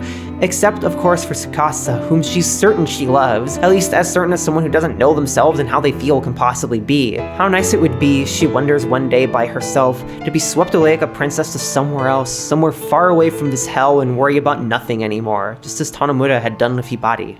The dichotomy between Yuka and Tsukasa, I believe, forms a critical backbone for this narrative's final act. While it initially feels just like a backstory to flesh out the characters, which it's incredible at, their dynamic begins to really call attention to how different people handle trauma and what ideologies they start to come to through it. Though Yuka strongly believes that her life had been doomed from the start due to her weak heart, and subsequently began to believe that some people are meant to die and some are meant to live, Tsukasa strongly believes in the ability and necessity of human endurance because he's been faced with so many hardships and stayed strong throughout it. This only grows more interesting when you consider Takuma's way of handling his life as the third position of responding to trauma here. Tsukasa, presumably because of his intense social isolation as a child, has picked up very little in terms of masculine beliefs that are toxic, and as such, his ideology is almost more pure. He just believes in the goodness of humans, broadly. Yuka, presumably because of how society teaches women to act, takes a very passive approach to her black and white beliefs. Takuma, however, has seemingly been surrounded by toxic ideas his entire life, and buys fully into accelerating an ideology of the weak die, the strong live. Furthermore, Takuma seems completely unable to comprehend the idea that anybody who isn't disadvantaged in his specific ways, looks, social skills, and so forth, can actually be disadvantaged. You can see in his monologues whenever he talks about Tsukasa, the man is fuming with hatred over this handsome, popular dude who has surely never had a hard day in his life, because he can't seem to imagine that someone like that could have had a horrific childhood and horrific trauma. Likewise, he sees Yuka as this perfect beacon of feminine beauty and grace, not knowing that she's kind of a fucking disaster. She sees herself as worthless, she struggles to have empathy towards people around her, and she slogs through her life wishing she'd just fucking die already. And yet, for as much shit as she gives herself, and as much as she claims not to understand herself or other people, the game makes it very clear she does truly have a sense of empathy. She's just so mentally frayed and burnt out from her own disaster of a life that she can't extend that as readily as one might expect. It's hard to feel much for the horrors around you when you've yet to resolve the ones haunting you, and I get that. Part of what prompted me to resume therapy in the US after a substantial break from it was the realization that for a lot of my life, I sincerely struggled to feel much about people around me when I felt like I really should. I could hear about tragic events around me, hear about and see death, and feel a void, I suppose. From talking with my therapist, I soon came to realize it was because I was so overwhelmed with my own grief and my own pain that I just couldn't take it anymore. To say nothing about the fact that I was living with an abusive partner who just added more to that every single day. It took a lot of conversation and searching to get past that hurdle and to feel truly in touch with my sense of empathy. Not just looking empathetic and trying my best to be, but actually being in touch with deeper emotions, being able to relay those to people to tell them I care. It's something I think anyone can reclaim, but it's not easy, especially when tucking your empathy away has been your defense mechanism for your whole life. What really led me to this particular reading of Yuka is what I consider one of the most emotional scenes in the narrative. When she goes to bed, exhausted from remembering her past, she finds Otto's phrase book near her, something that her older sister had given to her under the advice of their doctor. As the prologue demo makes very clear, this book is really important for the both of them as it allowed Otto to better communicate with neurotypical people in a way that they understand. It's something that she can cope without, as seen by her getting along fine at the Daichi Society by Tsukasa's account, but it's nevertheless less an important object, and so Yuka decides to peek through it. And at the end of it is a note from Otoe's older sister explaining how important this book is to Otoe and how Otoe isn't like normal people. She can't communicate like a normal person, and words and actions all carry different meanings to her. She doesn't understand emotions like we do. She doesn't understand good or bad. She doesn't express happiness or sadness like us. For that reason, her sister begs, don't get mad at her if she acts out. She's different from us. She's not a person like us. And Yuka, unable to handle it, shuts the book and goes to sleep. It's such a genuinely heart-wrenching moment because it shows that despite everything, Yuka does feel for other people. She knows Otoe is someone innocent and precious and feels profound pain at how anyone, let alone her own sister, could talk about her like that. And look, like I said in the non-spoiler segment, I really have issues of how this game and art in general seems to mediate the worthiness and images around high support needs disabilities around how other people feel about them. This is also not getting into how Otoe is portrayed in a thematic sense as a symbol of purity in a time of chaos, which is... I get it because she's the one person throughout the narrative who doesn't do anything bad to people and is generally like a very welcoming and kind presence, but it's also a bit of an infantilizing perspective on disabled people that denies them the right to complex emotions and downplays those emotions. But scenes like this, I believe, do a good job at rebuking other issues and how disabled people are framed in media without slamming the point in the viewer's face. Yuka's reaction says so much about how horrible this view of her is, and says equally as much about Yuka as a person. She does care about people, she's just never really been allowed to. As for the contrasting philosophies of our characters, we have to turn to Swan Song's final act to see how they unravel. With the Daiichi Society destroyed and the vigilante corps transformed into a private army more or less, the narrative shifts its focus to the initial survivors who haven't abandoned all reason. Tsukasa and Otoe, thanks to the efforts of Aya, escaped from the temple alongside Taeko and a select few others with their lives intact. Through a hint given by a mysterious shadowy figure, the two of them were able to regroup with Tanomura and Hibari, who had taken refuge in the church where it all started. While the group is able to enjoy some brief peace, everybody knows that the Vigilante Corps is too dangerous and too proactive to be trusted in just letting things slide, and the fact that Yuka is in their grasp leaves Tsukasa rather worried. Though they do their best to enjoy the safety while it lasts, Tanomura has his heart set on leaving this godforsaken place once and for all in hopes of finding civilization elsewhere, and that escape has to come far sooner than expected when one night a group of 5 shows up outside. Tanomura, opting to stay behind and fight, tosses Hibari a key to his home and creates a diversion so the others can escape safely. And unfortunately, as Tsukasa discovers when returning another day,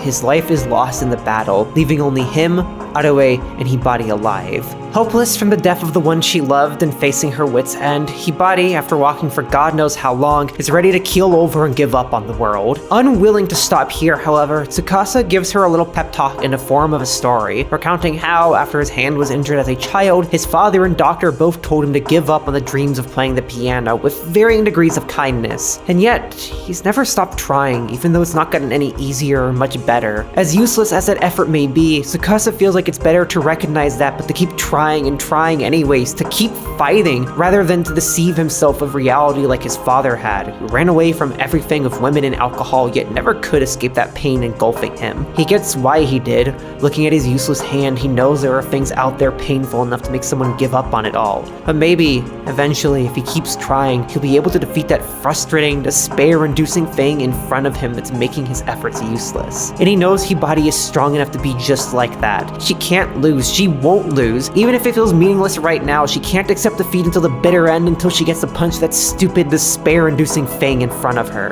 And Hibari, in her usual bratty way, agrees. As it turns out, Tsukasa was right to be hopeful, as while they're making an igloo at nightfall, they happen to catch sightings of people who don't seem to be from the group or the cult. As it turns out, a small expedition group has been sent over the mountain in order to find other survivors of the catastrophe, as the earthquake has massively devastated the surrounding regions as well. Whether the damage has affected the entirety of Japan, however, and possibly elsewhere, is unclear. The most immediately pressing dilemma, however, has to do with the school. Establishing contact with them would mean establishing contact of the largest survivor group in town, but it also comes with immense risk to safety due to the militaristic beliefs, and not wanting to risk the safety of the expedition group, Tsukasa and Hibari, with Otoe tagging along, opt to go to the school in their place, hoping they may be friendlier to people they already know. Unfortunately, those hopes, however small they were misplaced. Takuma has effectively instituted martial law, including public executions and the assault of prisoners. And the moment that Tsukasa and Hibari show up, collected and ready to talk, his hatred flares up, demanding they be locked in a cell for later execution. They are, after all, traitors to the cause. Though Atto manages to escape by running, the others are not so lucky. Both are thrown into a cell and tortured. Hibari is horrifically assaulted, and Tsukasa has his other hand chopped off by Takuma in an act of petty revenge, soon shown to the remaining survivors as a declaration of his intent: disobey and face violence or worse. All they can do now is wait for a chance to escape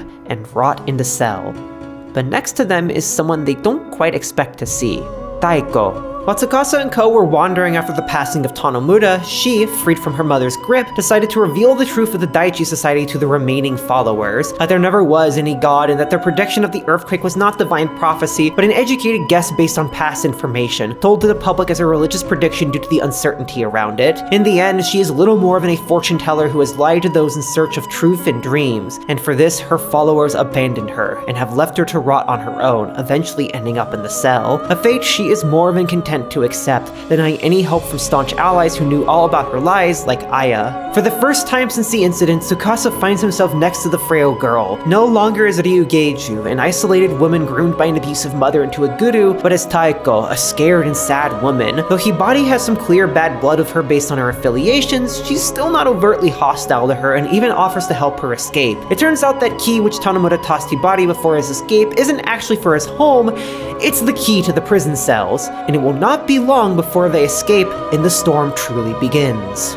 Before everything turns to dust, Yuka takes it upon herself to do something rather unexpected. Distraught at what's happened to Tsukasa and knowing that this is all destined to crumble, she finds Takuma and asks him just what made him like this.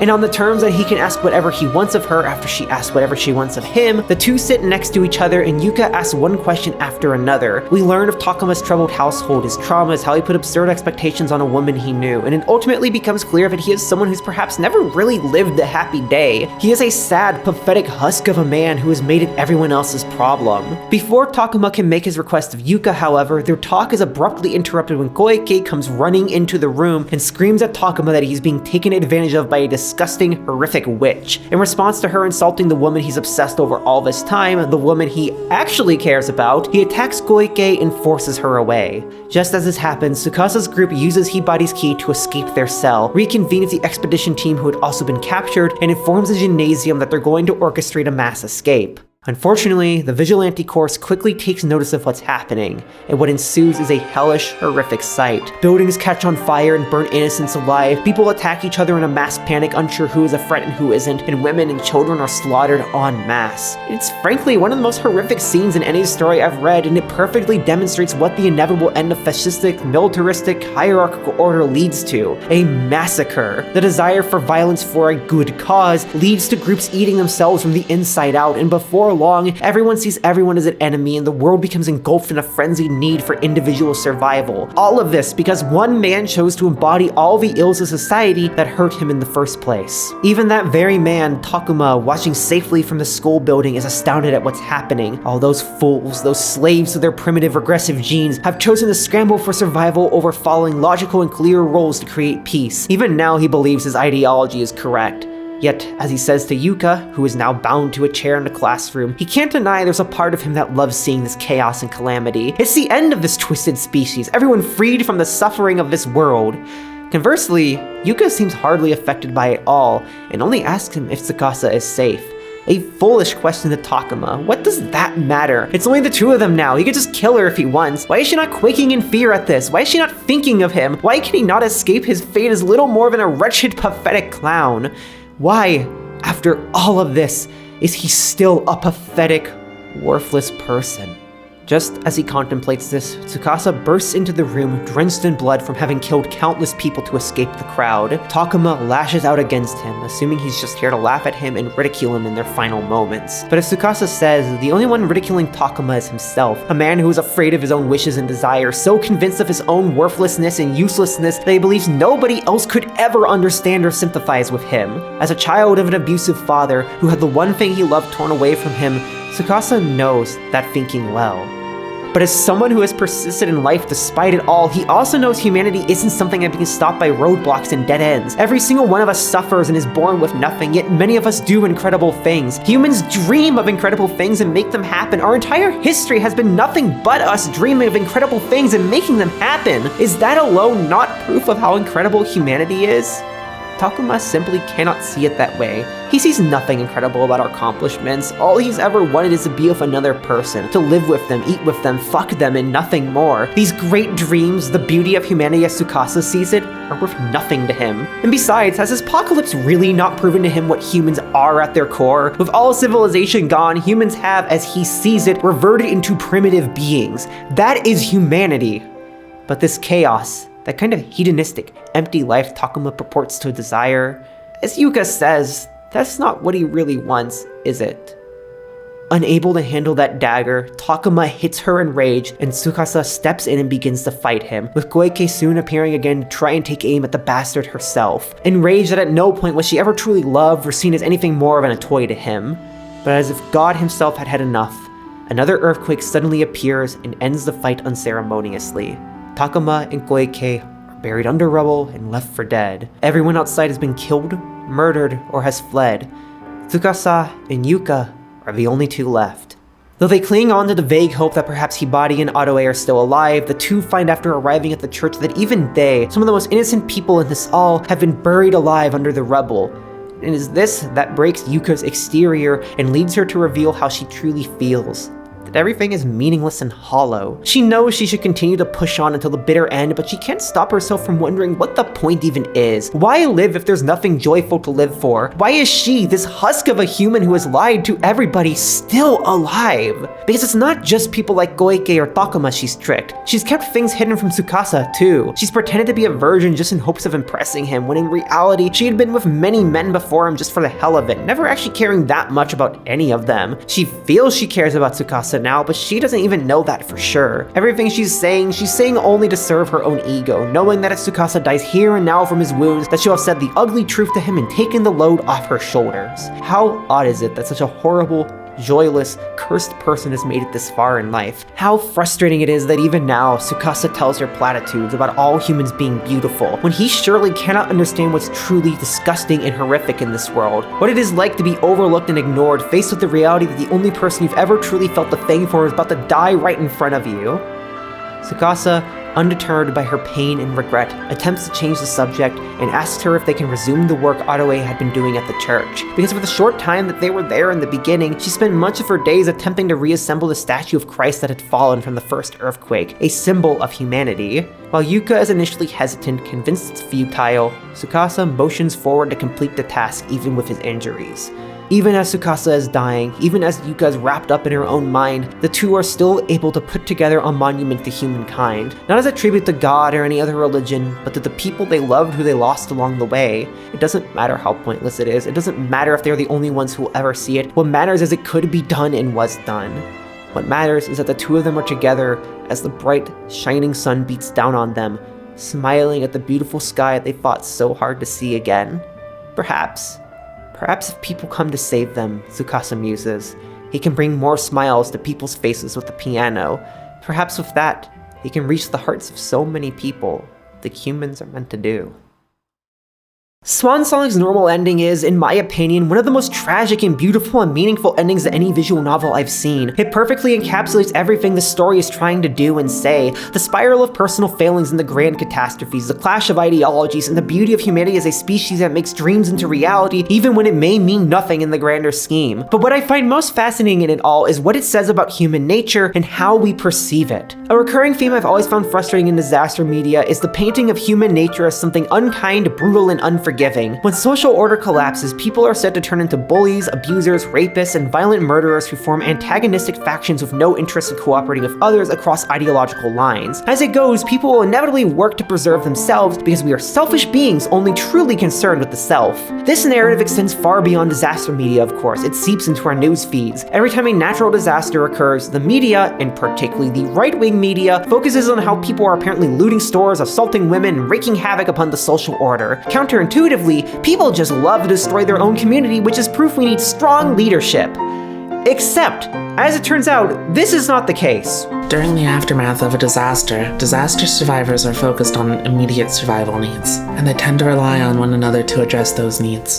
As survivors bind together to collectively overcome the social trauma and physical destruction caused by the extreme event, feelings of altruism, acts of pro-social behavior, and levels of informal social control increase.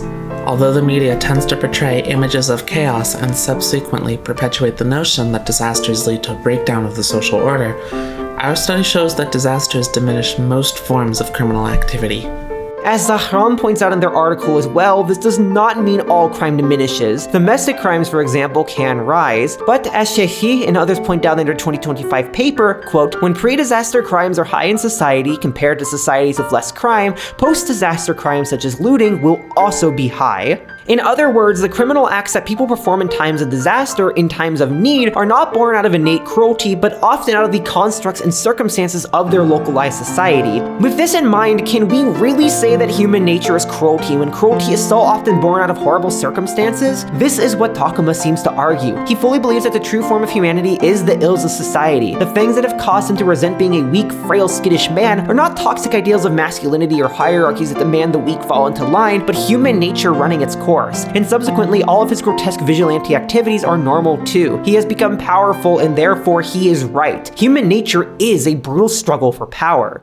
Tsukasa, however, accredits that this does not represent humanity. He sees our ability to create things that are more than us, to be more than ourselves, as the truth of human nature. He stands by people, even at their worst, because he truly believes that humanity is more than an individual, and he believes that each individual is innately unique, as so beautifully described in the platitude that Yuka dismisses, quote, even if they are unsightly or foolish, people are beautiful. Even if they were never blessed or made mistakes, people's lives are beautiful, unquote. This is, for me, the true message of Swan Song. It's not a game about how humanity is innately disgusting and horrible and prone to, as Takuma puts it, regressing to being slaves of their genetics. It's a game about how humans are something beautiful that have been put through the ringer, corrupted and destroyed by a cruel and horrific and uncaring society. One of the greatest ironies within the narrative is that it's Tsukasa of all people who comes to realize this. As characters make clear throughout the narrative, he gives the impression of someone who wouldn't really have suffered in life. A good-looking man of incredible talents and presumably a good academic track record is not the kind of person you expect to understand suffering and to be able to give a meaningful lecture about how all humans are built equal. As such, both Takuma and Yuka refuse to take any of his messaging seriously, saying his words are nothing more than arrogant platitudes of a man who hasn't known true pain. And that is a really deep cut for me personally, because I've been in this exact situation where people ignore what I say on superficial grounds. You're a pretty woman, so you don't understand being trans. You were homeschooled, so you had to be lucky. You got to do whatever you want, so you had it easy, and so forth. This becomes even more interesting with Tsukasa, given that he can be easily read as being neurodivergent in some way. Whether you want to say he has CPTSD or autism or whatever, it's incredibly apparent that something about his mind is different from what's considered the norm. And people not only seem to fail to recognize this, but are actively jealous of his ability to be all cool and unemotive. People just can't comprehend that someone is disabled, divergent, or otherwise different if it's not in ways they've been taught to recognize: ugliness, anxiousness, and so forth. Some people cannot look past their own experiences and biases towards certain types of people to realize that nobody is immune to suffering. Having certain privileges or upbringings does not shield you from them all. And of course, I'm not going to deny that some people can behave in cruel ways not apropos of society's problems. Human nature is too complicated to boil down to something as simple as all people are good, actually. But if I have to choose some sort of belief system to guide me through life, some sort of basis that explains the root of where things come from and how things can shift, I'd rather choose one that advocates for humans as generally good and corrupted by outside forces, rather than generally bad and innately broken. My point in all this is this: just because society has malformed what we perceive as human nature does not mean human nature itself is twisted, nor that humanity is hopeless. This is what is proven within Swan Song's true ending, which originates from one small change at the beginning of the fourth act. Tanomura, rather than fleeing, chooses to stand his ground and fight for what he believes is right. Through this, he's able to apprehend Takuma and hide out with Tsukasa, Hibari, and Atto, eventually showing his face to an exhausted survivors camp, everybody happy to see the end of martial law. The fragile reign that the Vigilante Corps once had falls apart without their leader, and people begin to rebuild life anew, sowing crops in a devastated land that will sustain everyone until the town can be rebuilt or they can take refuge somewhere. Without horrific fires of chaos being lit, people in these disastrous times come together to save one another. Also, because I know people will comment about this if I don't mention it, this ending also gives Taiko a much happier outcome in the form of escaping her cult personality, and explains that the reason her mother wanted Tsukasa specifically is because the two are actually strange siblings from one of Kazuki's many flings. It's maybe the only thing that feels kind of like an ass pull in this story, but we already know her mother is kind of a piece of shit, and cults do horrible things, so I'll let it slide. Also, just hearing a character voiced by Hokuto Minami say Oni-chan does things to my heart. It's an ending that feels almost too peachy and sweet after 17 hours of catastrophes and inhumane acts, yet it also feels right given the little moments of hope and peace throughout the game. It's the resolution to all the times that Hibari wondered about the humanity of the apprehended, that Tsukasa gave pep talks and believed in humanity, that people were able to come together and find love even in a hostile wasteland. It also has one of the most powerful moments for Yuka as a character that ties her arc up perfectly. Like in the normal ending, an earthquake occurs that destroys the old school building and further damages the town. But unlike that ending where she's held captive in it, Yuka is outside of it and instead goes on her own to try and find all the dogs that ran away from the main building in fear of the quake. And in that process, she gets buried alive and sees a vision of a child, her past self, where we realize that what Yuka is truly afraid of the most is being happy. In her mind, it's easier to live without fear if you don't know kindness to begin with. Living only in the shadows means you never have to deal with the pain that seeing everything illuminated brings to you. She's afraid of the moon and the spring and everything that should be beautiful because she simply is. She can't explain why. And then the dream ends. It's a poignant and haunting scene that shows that she is truly troubled deep down in ways that I think many people can relate to. I know I have had many times where I just want to bury myself in nothingness so I don't have to deal with the pain when good things end. She's not this inhumane monster like Koiki makes her out to be, who herself is struggling immensely to deal with everything that's happened to her. She's not some emotionless, clueless being like she makes herself out to be, trying to run away from herself. She is a traumatized and troubled person who does what she does because that is how she has survived. Swan Song is a game brimming with empathy and love for humanity in every single moment, even when humanity is at its worst. Even when people lie and destroy and abuse, it still recognizes that humans are behind every single act, and those humans don't act without reason. It recognizes that humanity is flawed and that society exacerbates those flaws, but that at our very core are people who want to love and want to do good. It's a game that asks us to dream of what could make that love and that goodness real, and the cost to our world should we fail to realize what is tearing that away from us. So, at the end of it all, do I recommend Swan Song? And the answer is probably quite obviously yes. Lead writer Setoguchi's first truly successful work is doubtlessly one of the most captivating and breathtaking titles to come out of a very, very crowded year for the medium. 2005 is the same year that gave us Sharin no Kuni, Fate Hall Ataraxia, Parfait, Mugen Kaido, School Days, Yume Miro Kusuri, and so much more. And yet this game still stands as one of the greatest and most memorable. Through its incredible characters, captivating and believable apocalypse scenario, gorgeous aesthetics, mesmerizing score, impressive voice acting, and thought-provoking themes about human nature, Swan Song remains to this day a must-play visual novel, and thankfully it is quite easy to get a hold of now thanks to digital distribution on places like DL Site, easily passed into English for those who don't know Japanese, or, Spanish or Russian or all the other stuff it's available in. Some of the highest praise I can sing for this game, besides what I've just given to it, is that it's gotten me really curious about the rest of Setoguchi's catalog. People have been telling me for ages to play games like Musicus and Kira Kira, and certainly Swan Song has gotten me rather curious to see more from him, so maybe we'll be seeing some of those in the future on the channel? Who knows? What I do know is that Swan Song is a visual novel I'm going to be thinking about for a long time from now. A work that sees the beauty in humanity but is grounded in the flaws we have, and the work it will take to achieve something greater than what we have now. But I, like a certain stoic pretty boy, believe in that greatness. I know we have the power to dream and to make those dreams real. We can make things right even when all has gone wrong. We can push on when everything seems useless. I believe in that.